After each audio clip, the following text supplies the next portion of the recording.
Assalamualaikum warahmatullahi wabarakatuh. Berjumpa lagi dengan saya Siti Hartida Fitri dalam pelajaran prakarya.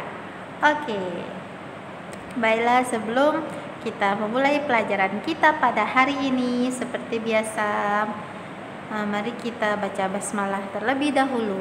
Bismillahirrohmanirrohim. Baiklah, apa pembahasan kita pada hari ini?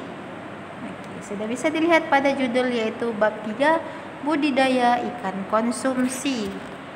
Jadi kita hari ini akan membahas tentang ikan-ikan. Sebelum kita masuk ke pembahasan, ke materi, kita lihat dulu ini salah satu ayat yang ada kaitannya dengan pembahasan kita pada hari ini, yaitu pada Quran surah An-Nahl ayat 14, yang mana artinya, dan dialah Allah yang menundukkan lautan untukmu agar kamu dapat memakan daripadanya daging yang segar atau ikan, dan kamu mengeluarkan dari lautan itu perhiasan yang kamu pakai, dan kamu melihat bahtera berlayar padanya, dan supaya kamu mencari keuntungan dari karunia-Nya, dan supaya kamu bersyukur. Tadi memakan daripada ikan. Yang pertama itu ada komoditas ikan konsumsi. Ketutup. Komoditas ikan konsumsi. Ikan memiliki berbagai macam manfaat. Beberapa jenis ikan dapat dijadikan hiasan, tetapi ada juga yang dapat dikonsumsi. Maksudnya di sini sebagai hiasan itu bukan seperti patung ya. Jadi maksud di sini ikan hias gitu maksudnya.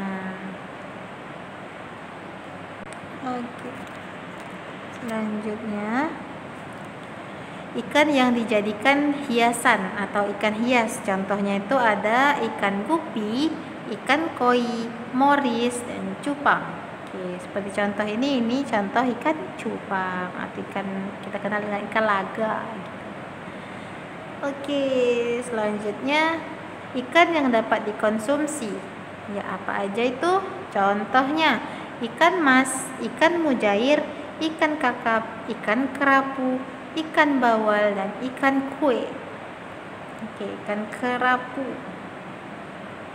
tadi ikannya. Selanjutnya, ikan konsumsi merupakan hewan air laut dan air tawar yang mengandung protein tinggi. Ikan konsumsi digolongkan berdasarkan hasil upaya perolehan dan habitatnya. Ada dua. Kita lihat. Ikan konsumsi berdasarkan upaya perolehannya itu dibagi menjadi dua, yaitu ada ikan hasil penangkapan dan ikan hasil budidaya. Selanjutnya, ikan konsumsi berdasarkan habitat dibagi menjadi dua juga, yaitu ada ikan yang hidup di perairan darat dan ikan yang hidup di perairan laut. Maksudnya di sini di perairan darat itu bukan di darat ya. Maksudnya di darat itu seperti dibudidayakan gitu. Pokoknya tidak di laut lah gitu, tapi dibudidayakan tetap di air. Selanjutnya, kandungan gizi yang terkandung dalam ikan konsumsi, yaitu ada protein, ada lemak, vitamin, dan mineral. Itu kandungan gizinya. Kemudian, ikan air tawar banyak ditemukan di berbagai perairan air tawar. Contohnya itu sungai, rawa, dan danau. Kalau di air tawar, kalau ikan air laut itu dapat ditangkap ya di wilayah laut. Yang membedakannya itu hanya jenisnya, dari jenis kedalamannya. Itu ada lautan dalam dan lautan yang dangkal. Kemudian, jenis ikan yang mempunyai peluang yang sangat besar untuk menjadi ikan yang dapat dibudidayakan yaitu jenis ikan air tawar, yaitu ada ikan gurami, ikan nila, dan ikan mas. Oke, masih ada lagi ya. Kemudian jenis ikan air laut itu contohnya itu ada ikan bandeng, ikan kerapu, ikan kakap, ikan bawal. Oke. Masyarakat menyadari ikan dapat dijadikan komoditas yang menjanjikan. Hal ini dikarenakan kebutuhan masyarakat akan ikan terus meningkat seiring dengan bertambahnya penduduk. Namun, ketersediaan ikan di alam bebas semakin sedikit. Untuk mencegah kekurangan ikan, perlu dilakukannya budidaya perikanan. Oke, itu tadi tujuan dari budidaya ikan. Karena ketersediaan ikan di alam bebas semakin dikit, tapi kebutuhan semakin banyak,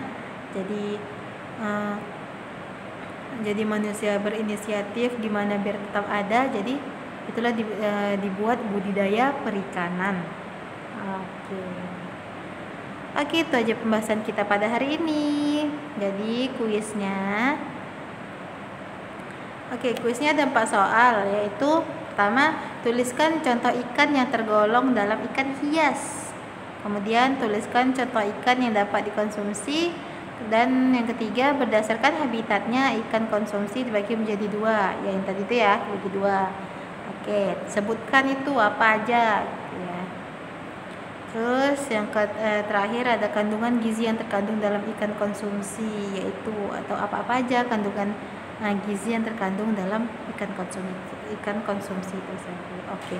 Pokoknya semua kuis ini jawabannya ada di pembahasan. Jadi harap ditonton videonya dari awal hingga akhir biar jawabannya nggak pening-pening nyari di internet, udah ada di dalam ini gitu. Nggak pala searching Google, itu di dalam video ini semuanya gitu. Oke, baiklah, sekian aja pertemuan kita pada hari ini.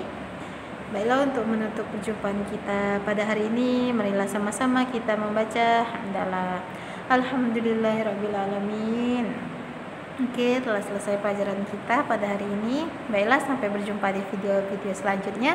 Wassalamualaikum warahmatullahi wabarakatuh.